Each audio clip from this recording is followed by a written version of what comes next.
So whatever I'm instilling in these two boys is coming straight from me trying to do this thing the best I can. And sometimes do I wing it? Yes, I do.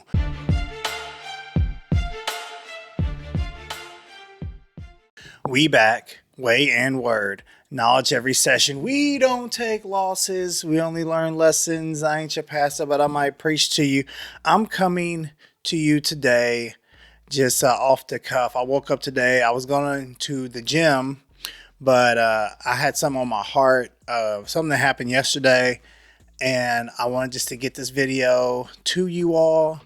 It won't get to you before I go to the gym, but I wanted to film it, then go to the gym. Thought about filming in my car, but like, why? I got this whole setup here, right? And so here's what happened. So yesterday, me and my family, we had a family night. Everyone got home from work. Everyone got home from school. We chilled for about 2 hours. And then we went to do family night. And family night yesterday, it consisted of going out to eat at a really cool restaurant. It was a restaurant me and my wife have been to. I've been to by myself or with my coworkers at work, but my kids have never been to. And when they went, they loved it. They enjoyed it. The ambiance was great for them. They thought they were big boys. After that, we were waiting to go see a movie. But between the movie, we had a lot of time in between. So we did some virtual reality stuff at this virtual reality studio. We played some escape room game, and they loved all that, and they really had a good time. We were all just having a good time. I love nights like that. I love nights where we can just have a really good time with each other and just, enjoy the city, enjoy everything going on. So then after we were done with the virtual reality, we actually went to the movies, loaded up on popcorn, snacks, gummies, soda, things like that. One, we went to go see Venom, The Last Dance. That movie's trash. So I just want to let y'all know that I'm a for real Marvel comic dude from back when it was just comic books. I used to walk 2 miles to a comic book store just to buy the latest comic books on a Tuesday and walk 2 miles back using my allowance money. I'm that guy. So when I see movies on the big screen of some of the heroes I grew up with, I sometimes have different perspectives. Sometimes I'm let down. That third Venom movie's trash. It's trash. But anyway, so we went to go see this bad movie. Now, in between getting ready for the movie, you're sitting in the seats. You're about to watch all 25 minutes of the previews, which some of the previews wasn't bad. I want to see that movie Heretic. That movie looked good. I never seen Hugh Grant in a role like that. I know he always plays the dummy in the rom-com, Notting Hill, 2 Weeks Notice, stuff like that. But I want to see him. I want to see him in this weird villain role. It looks really good. But anyway, I was sitting there, and me and my oldest son, we're just talking, and we're just going back and forth. And one thing about my oldest son, he has a hilarious personality. And he has one of those personalities you could tell that he cares about his grades. He cares about, the sport that he's in. He cares about his life. He takes life very seriously, but he also has this playful side where he just makes some of the funniest, highly intellectual jokes, and the way he delivers them makes me laugh all the time. He can do different impersonations that make me just crack up. And he's a genuinely funny dude. Now, my youngest, he's genuinely funny too, but right now I want to talk about my oldest, because my oldest, he's in middle school. He is, he's growing up. He's getting to the point where he's becoming a young man. He's no longer a kid anymore. He's a young man. So as he was making some of these random jokes, some of it was about just people he know doing impersonations. I was cracking up at him. And at one point I looked at him and I said, you know what? I said, if I was your age and I wasn't your dad, I would hang out with you. You are a cool dude. And I've said this to him before. I'm like, you are a cool guy. His personality is so great. And I said, but last night I said, I would, if I was your age and I wasn't your father, I would hang out with you. But then I also said, But I was a lot nerdier than you are at your age. I was a super duper nerd. I always say that people don't understand how nerdy I am. Or maybe y'all think I'm nerdy. I don't know. But I always say I was 2 suspenders away from Urkel when I was younger. So that's pretty much how nerdy I was. I had those plaid shirts, but not the plaid with the different colors. I had the plaid. I call it picnic table plaid. It had the plaid like it was one color going down, but it was the same color going this way. And then when it intersected, it just became the darker color of those colors. I called it picnic table plaid. That's what I called it. Yeah, I used to have that kind of stuff. And my pants like fit. I know that's really cool now, but back in the day when I was growing up, everyone had the baggy pants with the FUBU and the Tommy Gear and the Nautica and all that stuff. And my pants were fitting, you know what I mean? Anyway, I said that to him. I said, would you hang out with me? He looked at me, he goes, yeah, I will hang out with you. I was like, are you sure? Because I was a super duper nerd. He goes, I don't care about that. He goes, if you were cool and we could talk like we talk now, and if we would talk about the same topics that we talk about as father and son, I would hang out with you. And that really tugged on my heart. That I have this relationship with my son that if his dad transported into like a younger version of himself and then wasn't his dad, that he would befriend me. He actually would want to be friends. Like if I was in his class and he just met me, he would go about being friends with me. And I said, well, what would we do? He goes, we play video games. We talk about comic books, things that we talk about now, things that we do now. We will watch television. We watch some of the same shows. I was like, he said, if you were a kid and you watched the stuff that we watch together, like I would watch it with you. I would hang out with you. I don't know why that hit me so hard. It hit me so hard. I mean, I was overjoyed just at the stuff he was saying. And then I thought to myself, I guess what I'm trying to convey to him is I'm happy that he's becoming the person that he's becoming. And part of that makes me proud because he can't become the person that he's becoming without me pouring into him, without his mother pouring into him. And then I just started thinking about that because here's the thing. And this is going to probably be something that comes up later on in other videos. This is part of my story. So we'll open this can of worms right now. My father wasn't around like that. I mean, he was around, but he really wasn't around in a big way. He didn't come to a lot of things I was doing. We didn't have very much conversation. I barely was at his house. Like I would see him every so often, but he wasn't consistently in my life. And I didn't get that. I didn't get the father-son experience that my son is getting. And I've been thinking about this all morning, and God was like, just talk about it on camera. Tell the people, And I was just thinking, I have 3 points because you know how I do. I like to beat, back it up in the Bible. But I was just thinking, like, what an opportunity I have to father such an amazing kid.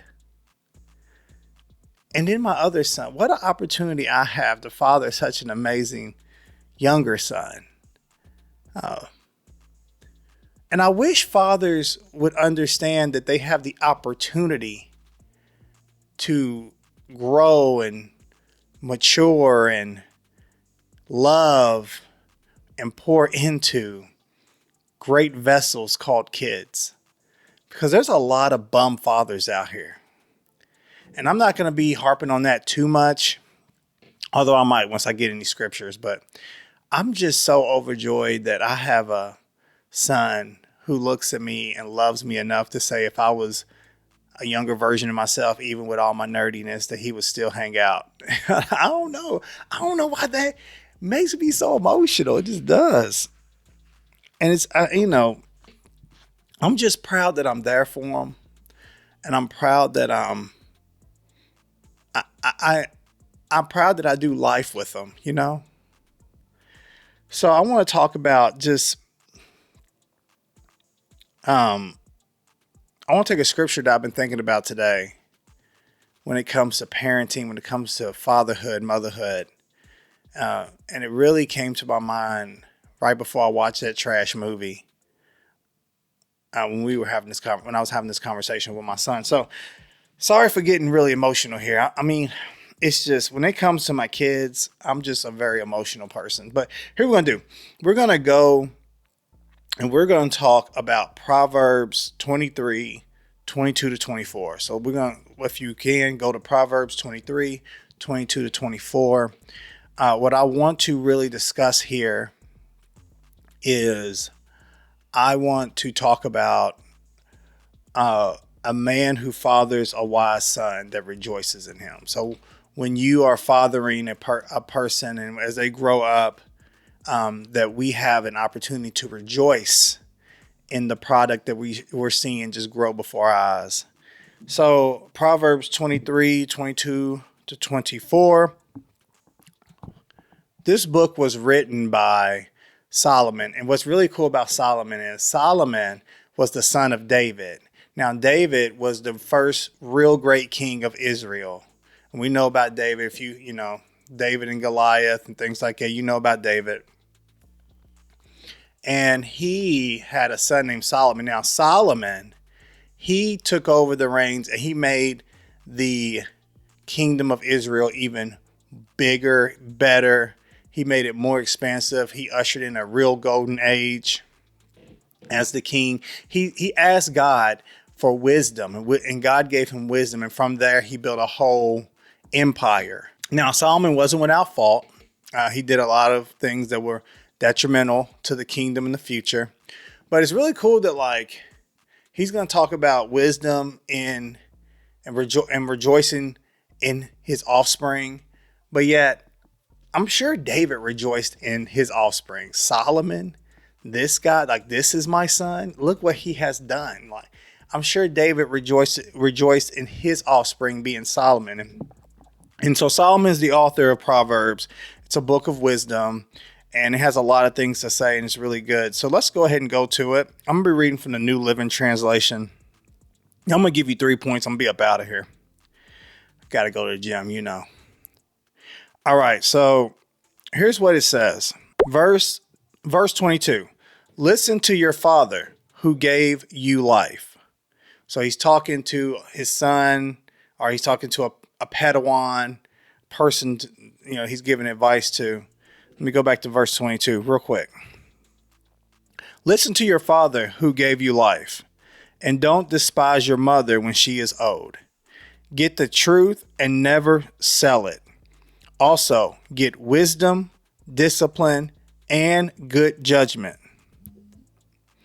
The father of godly children has cause for joy. What a pleasure to have children who are wise. So give your father and mother joy. May she who gave birth be happy. So, and I want to hone in on this verse 24 again. The father of godly children has cause for joy. What a pleasure to have children who are wise. I love that. The father of godly children have cause for joy. It says, what a pleasure to have children who are wise. And this is, I don't know, I feel, and that was penetrating my heart yesterday. I have pleasure that this boy is growing up to be this wise, intelligent, empathetic, which is things I didn't even have. I still don't have it. I think I learned it 2 years ago, so I'm a novice at empathy. He's empathetic. He thinks through things. He understands people. He understands the world around him. I have joy that I'm raising a kid who is wise. And so here's 3 points. Here's 3 points because I want everyone to have that joy. If you're a parent out there and you have your kids and you're struggling with them every day is a struggle. Every day you're like, I don't know what this kid's going to be about. I want you to have the kind of joy I'm having right now. That joy to see that your offspring are becoming wise and becoming God-fearing people. And so I got 3 points. One that I realize is parenting matters. I don't know who need to hear this right now, but having parents in the life of a kid matters. Not the grandparent, okay? Having both parents in the life of a kid matters. I don't have the statistics on hand because I just cut the camera on today, but there are statistics that say that kids with two-parent households do drastically better than kids with a single parent. And there's even statistics that say that kids with just two parents, even though they may not even be together, the two parents, but two influential, parents who are there consistently, that those kids do better than a single parent home, So parenting matters. And one way I know parenting matters is even as I'm my son's father, and even as I do this fatherhood thing, I sometimes feel that's playing in the background of my fatherhood. I sometimes feel like I'm lacking in certain instances in my life that I know that if my father was there in my life, I would not be lacking in. Let me try to land that plane. There are things that I sometimes are timid at, don't understand, and don't know how to feel or act towards parts of my family structure that I know for a fact I would have a better idea in if I had a father figure to be an example when I was younger, so I could then take that example, if it's good, take that example and apply it to my fatherhood going down the line. I mean, there are things that I always hear, well, my daddy did this and my granddaddy did that, and I do this for my kids so my son can do it, and my grandkids can do it, and my great grandkids can do it. I really don't have that. So whatever I'm instilling in these two boys is coming straight from me trying to do this thing the best I can. And sometimes do I wing it? Yes, I do. But I pray to God, I try to follow the scriptures, and I try to do what's best for them. And as they get older, that looks different. It becomes more of negotiations at times, but still dictations. It becomes more of trying to understand where they're coming from, but still give them the roadmap to success. It comes more about trying to interact with kids that are going through things that I never went through, but yet giving them the timeless truths that would get them to be as triumphant as they can. Not saying I do it the best, but I'm here doing it. And that's why parenting matters. Parenting matters. I was just watching was a Netflix documentary called Receivers, where they followed the wide receiver from the Detroit Lions, Amon-Ra St. Brown. And what's really cool about him, one, that kid's a dedicated kid. He is an awesome football player. You could tell he's a very disciplined man. But they shine a spotlight on his father for a good amount of this documentary. And just watching how his father lays this groundwork when they were very young. He had them in the gym. He had them working out a lot. He lays all this groundwork because he wants to give them the keys that they need to be successful in the things they want to do. He felt like it was his personal mission to put them on a road, his kids, to put his kids on a road to be the best at what they were doing. And they wanted to play football. And not only is Amon-Ra St. Brown a really good receiver, there's another St. Brown. There's another one that plays on the Chicago Bears, I think. So he has two kids that are in the NFL because he laid out this pathway for them.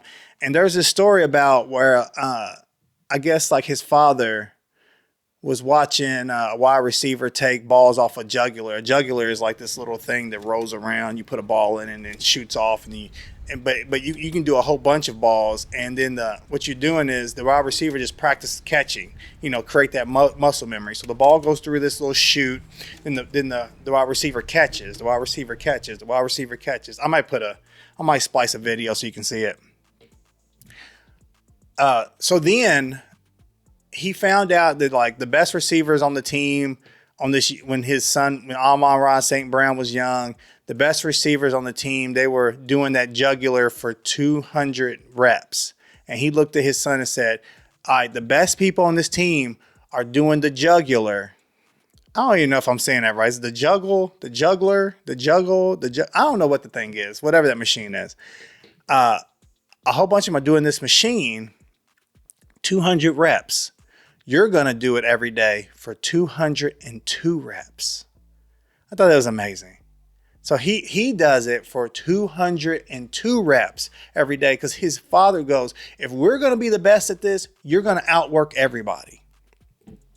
Parenting matters. Does Amon-Ra St. Brown become one of the best wide receivers in the NFL without his dad? I'm going to tell you he doesn't. Now, other people get through and they get by without father figures, but that guy, you could tell the father figure meant a lot to his success, even at a young age.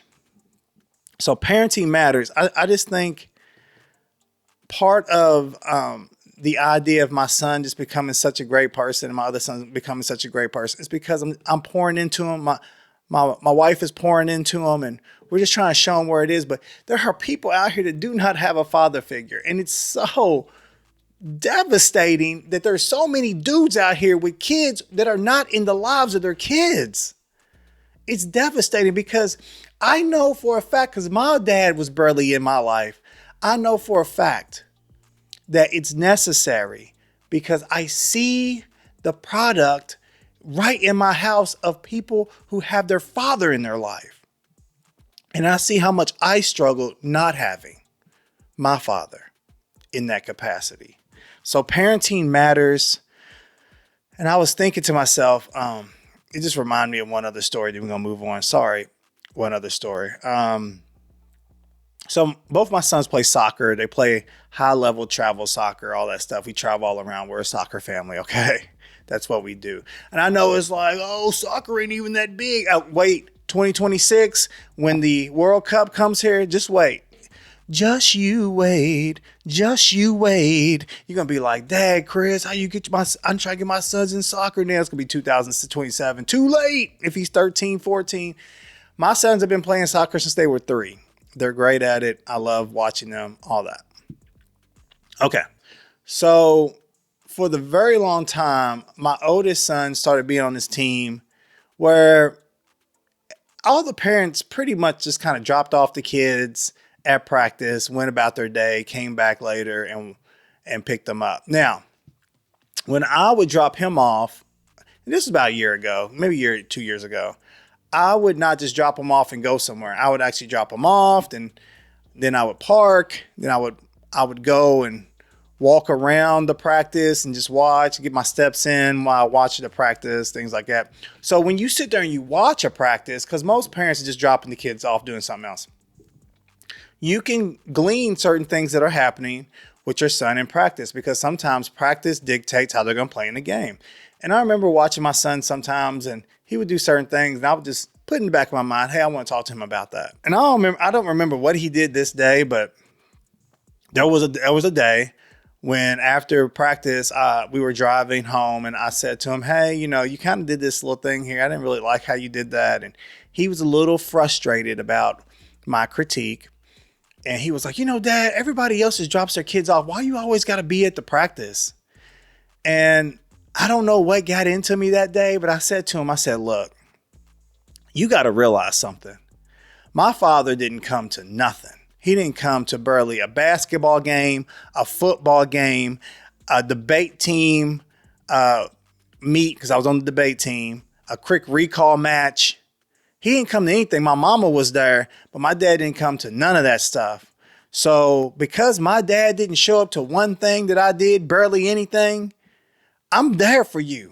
I'm going to be that father who ain't just at the games, because I've been at every one of these games for the most part, but I'm at the practices.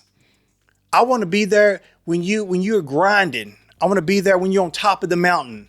I want to be there because I didn't have a father who was there when I was getting my accolades, winning my games, but then also losing my games and having the toughest time trying to overcome trials and tribulations. My father wasn't there like that. So you got a father because I see that he wasn't there, that I'm going to be there at every turn and at every point to watch and see who you are.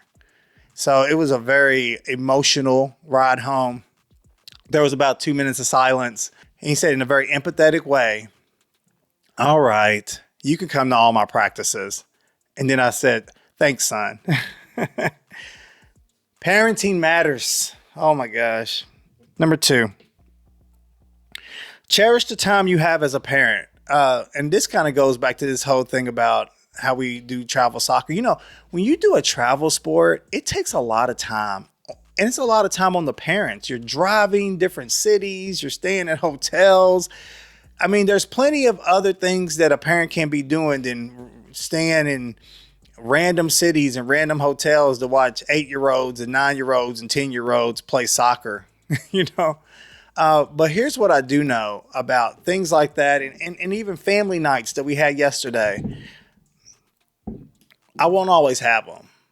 At some point, my kids will be 18, 19, 20. They'll have other things they want to do than hanging out with their dear old dad. And they'll, you know, the soccer trips will cease to exist. Even some of the family nights will cease to exist, or they'll just look different than us just having fun with our kids. It may look like us going out to dinner with them and their kids and their wives, you know. So you only have so much time to be a parent. And while you have it, cherish it. Cherish it. Spend time with them. Even silly time.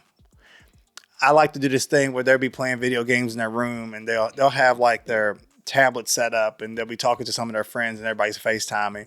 And I'll come in there and I'll just stand behind them and give their friends this look like, and I know their friends be like, what is up with their father? Like, he a wild guy. Or I'll just come in there and be like, father time in your room. And then I'll just hang out in there and be super annoying, change the TV, play silly music, you know, put them in random headlocks and wrestling holds. I always say to people, look, my wife teaches them all the good stuff. I just teach them rap lyrics and wrestling holds. I don't know. It's good times like that. Or times when I taught my son how to mow the lawn. You know, I think my wife helped teach too. That I'm gonna give her that credit also. Or times when I taught him how to utilize face wash. I know it sounds kind of weird, but I taught him how to use deodorant.